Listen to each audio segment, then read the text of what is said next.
नमस्कार मित्रों, मैं हूं आपका दोस्त आयतन। आज इंस्पायर टू हिंदी से और ये है नया Infinix S4 स्मार्टफोन।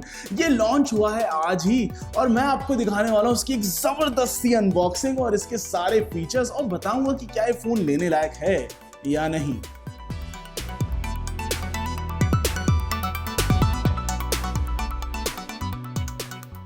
तो दोस्तों सबसे पहले शुरुआत करते हैं Infinix S4 की एक अनबॉक्सिंग के साथ। बॉक्स के अंदर जो आपको कंटेंट्स मिलते हैं उसमें सबसे पहले आपको मिलता है इसके लिए TPU कवर, 1 यूनिट मिलता है इस फोन का, जो कि बहुत ही सुंदर सा प्यारा सा फोन है। इस पे बैक पे और फ्रंट पे दोनों पे 2.5D कर्व्ड ग्लास इन्होंने दे रखी है और इसके अलावा अंदर आपको मिलता है SIM tray slot, ejector tool, documentation, warranty card वगैरह नॉर्मल चीजें।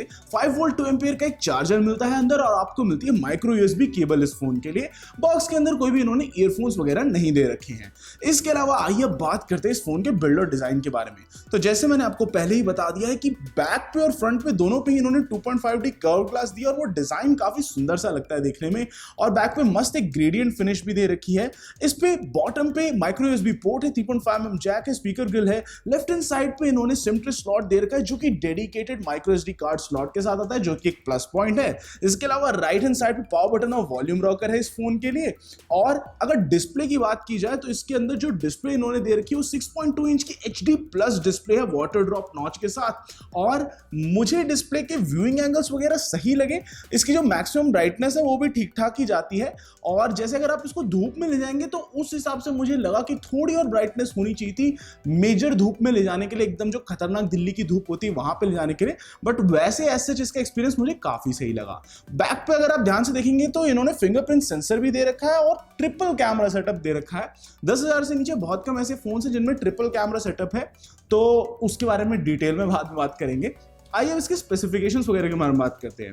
तो ये जो फोन है ये Helio P22 चिपसेट के साथ आता है, 3GB रैम और 32GB इंटरनल स्टोरेज के साथ आता है। ये 32GB जो इंटरनल स्टोरेज है उसमें से आपको 24GB करीब फ्री मिलती है। स्टोरेज की रीड राइट स्पीड्स की बात करूं तो सही थी, 200 से 300 मेगाबाइट पर सेकेंड तक उसकी रीड राइट स्पीड जा रही थी, जो कि एक बढ़िया रीड राइट स्पीड है। और मतलब इस प्राइसिंग में बहुत कम ऐसे फोन्स होते हैं जिनकी ऐसी रीड राइट स्पीड ठीक ठाक होती है और वो परफॉर्मेंस काफी हद तक वो ठीक मिलती है उसकी वजह से। आइए अब इसके अलावा इसके बेंचमार्क्स वगैरह की बात करते हैं। तो Helio P22 एक बहुत ही एवरेज लेवल का चिपसेट है, कोई बहुत ज्यादा हाईली परफॉर्मिंग चिपसेट नहीं है कि उसमें आपको एकदम अंधाधुंध परफॉर्मेंस मिले।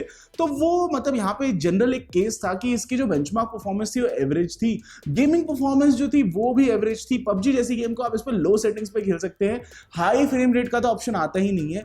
GTA San Andreas जैसी गेम को अगर आप मैक्सिमम पॉसिबल सेटिंग्स पे खेलेंगे तो थोड़ा बहुत वो लैग होते हुए दिखाई देता है।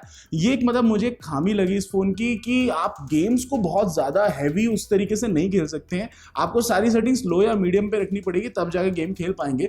PUBG पे हमें विनर विनर चिकन डिनर तो मिल गया था काफी देर खेल के, बट अगर मैं हीटिंग वगैरह की बात करूं तो वो भी एक प्लस पॉइंट लगा इस फोन का कि ज्यादा गर्म नहीं होता। 35 डिग्रीज तक के मैक्सिमम गर्म हो रहा था, जो कि एक रिस्पेक्टेबल टेम्परेचर है, उतना ज्यादा गर्म नहीं हुआ।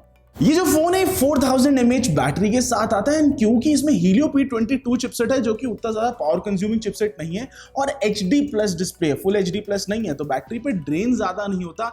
इजीली 1.5 दिन तक की बैटरी लाइफ इस फोन में मिल जाती है। और मतलब एक नॉर्मल यूजर के लिए ये बहुत ही सही है, उतना ज्यादा इतना चाहिए भी नहीं होता है लोगों को। अगर आप 10,000 से नीचे का फोन कोई भी ले रहे हैं तो बहुत ही कम ऐसे फोन होते हैं जो 1.5 से 2 दिन की बैटरी लाइफ देते हैं, तो ये उन फोन्स में से एक है।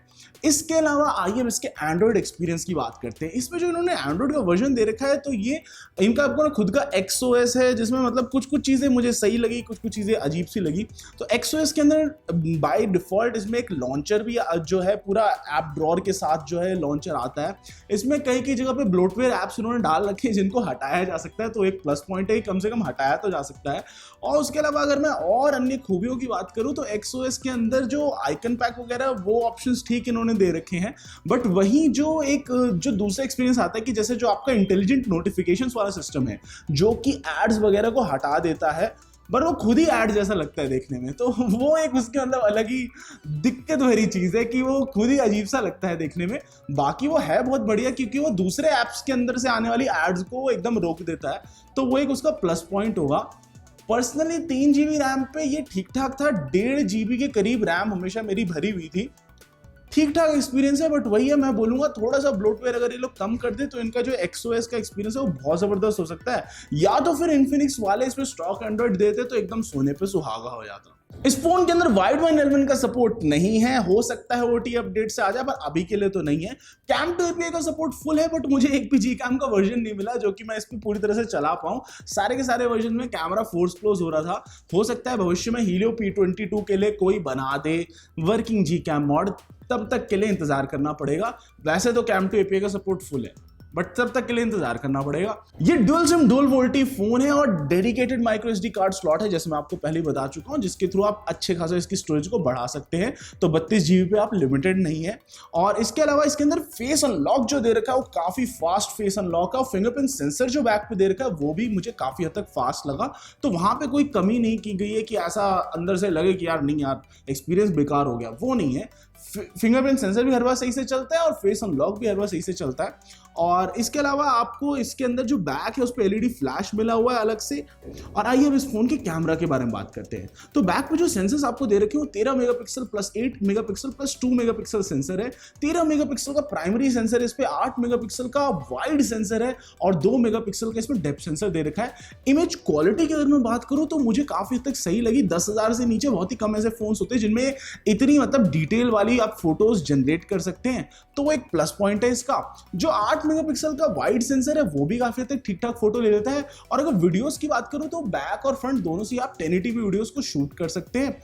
पर्सनली मैं कहूंगा कि कैमरा ठीक ठाक है, कोई बहुत ही ज्यादा अल्टीमेट लेवल नहीं है, बट 10,000 से नीचे जो दे रहे हैं वो ठीक है। बिकॉज इस रेंज में कोई भी मुश्किल से एक दो ऐसे फोन है जो बहुत ही लेजेंडरी लेवल कैमरा के साथ है। अगर इसको मैं Redmi Note 7 या Redmi Note 7S से कंपेयर करूं तो मुझे ऐसा लगेगा कि थोड़ा बहुत ही कम है, वरना तो इस कैमरा में भी अपनी एक अलग सी बात है।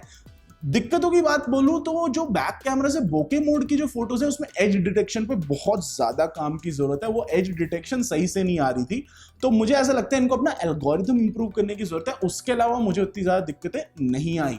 फ्रंट कैमरा जो है 32 मेगापिक्सल का सेल्फी कैमरा है, और अगर सेल्फीज लेने की बात करूं तो इसमें सेल्फीज काफी अच्छी आ रही थी। तो वही है कि जो पोर्ट्रेट मोड का एल्गोरिथम है ना वो थोड़ा फिक्स हो जाए तो ये फोन का कैमरा बहुत लेजेंडरी लेवल का हो जाएगा। अभी के लिए सही है, एवरेज से तो ऊपर ही है, बट थोड़ी सी और सॉफ्टवेयर में मेहनत की जरूरत है। तो दोस्तों जो Infinix S4 फोन है ये आज लॉन्च हुआ है, ये इन सारे लॉन्च ऑप्शंस के साथ आएगा।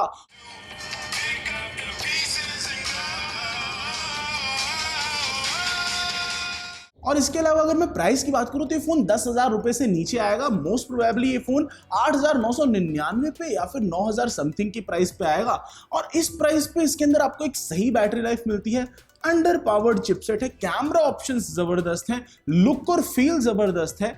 और वही है कि मतलब आपको डिसाइड करना है कि एक बढ़िया सेल्फी कैमरा वाला, ठीक ठाक बैटरी वाला, सही ठीक ठाक परफॉर्मेंस वाला फोन लेना है, या आपको कोई और फोन लेना है जिसमें शायद आपको बेटर परफॉर्मेंस मिलेगी और 2-3 चीजें इससे बेटर मिलेंगी। यही है कि इसने कुछ चीजों पे कॉम्प्रोमाइज कर रखा है इस फोन ने, कुछ चीजों में बहुत ही बढ़िया है। तो वो आपको पर्सनली डिसाइड करना है कि आपको क्या चाहिए। आज की डेट में बहुत कम ऐसे फोन होते हैं जो कि 100% पैकेज होते हैं, वही हाल इस फोन का भी है। आपको डिसाइड करना है कि ये विश का प्याला कैसे पीना है, क्या आपको ये फीचर्स पसंद है जो ये दे रहा है कि नहीं। तो दोस्तों इस वीडियो के लिए इतना ही। अगर आपको वीडियो पसंद आई तो उसे लाइक करें, शेयर करें, इंस्पायर टू हिंदी को सब्सक्राइब करें। नीचे वो एक छोटी सी प्यारी सी घंटी है, उसको श्रद्धालु होकर बजा दीजिए और हमेशा की तरह सतत निरंतर आगे बढ़ने के लिए प्रेरित रहिए।